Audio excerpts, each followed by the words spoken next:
eu sou seletista, eu estou trabalhando numa empresa, mas eu também tenho a minha MEI, né? Que de vez em quando, esporadicamente, eu faço algum tipo de serviço, tal. A gente sabe que o MEI, por lei, ele tem que fazer a declaração anual. Perfeito. Enquanto Enquanto MEI. Agora em maio você já vai entregar a sua declaração anual. Até o final de maio você tem que fazer a declaração.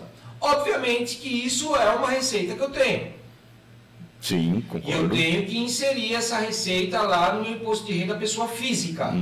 Ou não? Calma que são fatos contábeis diferentes. Tá. Uma coisa é a receita do MEI Tá. e outra coisa é o lucro que o MEI teve. Tá.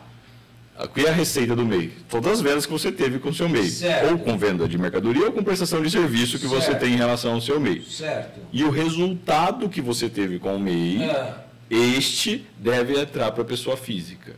Tá. Como que a pessoa apura o resultado? Boa. Esse é o problema do MEI. Se a gente olhar no Perguntão, que é o livro de perguntas e respostas da Receita Federal sobre imposto de renda pessoa física, uma das perguntas é sobre o MEI. Tá. Esse resultado deve ser apurado por meio do livro caixa. O que é o livro caixa na visão da Receita Federal sobre isso? Esse MEI deve colocar todos os ganhos que ele teve, todas as vendas que ele teve, menos todos os gastos na operação. Então ele tem que ter um controle. Custos fixos e custos operacionais. Perfeito. Se ele usou matéria-prima, ele vai colocar. Se ele comprou uma mercadoria para revender, ele vai colocar. Água, tudo proporcional, tudo bonitinho. Mas com documentação fiscal. Tá. Então, às vezes, o MEI é na casa dele. E a conta de luz vem no CPF dele. Isso. Não dá para usar, porque a conta de luz teria que vir no CNPJ. Mas você não pode ratear essa conta de luz? Eu sei que na minha casa, vamos imaginar, minha conta é R$100. Eu sei que antes de abrir o MEI, eu estava gastando 80.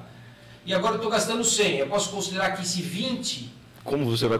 Tudo para questões fiscais tem que ter comprovação. Entendi. E você não consegue ter comprovação que esse rateio foi por causa do MEI ou foi porque você colocou um ar-condicionado no seu quarto. Entendi. Então, esse lucro que eu tive com a apuração do livro caixa, eu imbuto isso como rendimento tributável. Não. Então, se você tiver o livro caixa organizado, mostrando receitas, custos e despesas, este lucro é tratado como rendimento isento. Por isso que é importante ter o livro caixa organizado. Todo o rendimento que eu tenho no meu MEI, eu não sou tributado? Desde que tenha esse livro caixa comprovando o lucro que esse rendimento gerou. Entendi. Mas porque o MEI ele tem R$81 mil, faturamento máximo. De faturamento. Então, obviamente, que ele não tem R$81 mil de lucro. Concordo. Certo? Então, vamos imaginar que ele tenha um lucro lá, em média, no mercado, vai 20%, 30% de lucro. Então, nós estamos falando de R$24 mil. Se ele tiver o livro caixa comprovando a receita de 81 no ano, menos os gastos relacionados à atividade, ele consegue lançar esses 24 mil como isento e não tributável.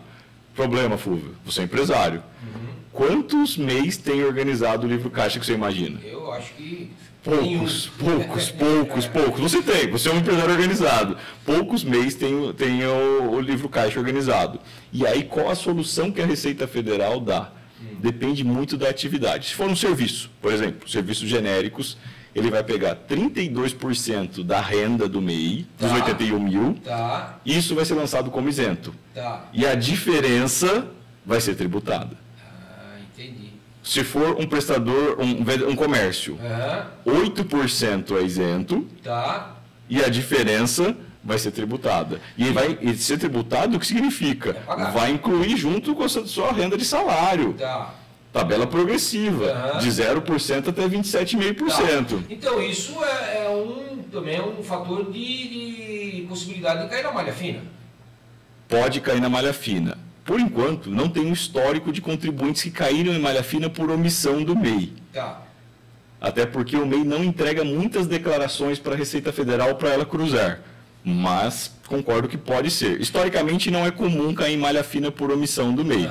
Mas e até o ponto que eu sei, né, Murilo, a declaração anual do MEI é onde você coloca lá o que você vendeu, né? Em termos de prestação de serviço e em termos de produtos. Perfeito. Quantos empregados? O empregado, se teve empregado assalariado, você indica lá também, não pode passar os 81. Então desse valor você vai apurar o teu lucro e vai inserir isso lá no teu imposto de renda de pessoa física.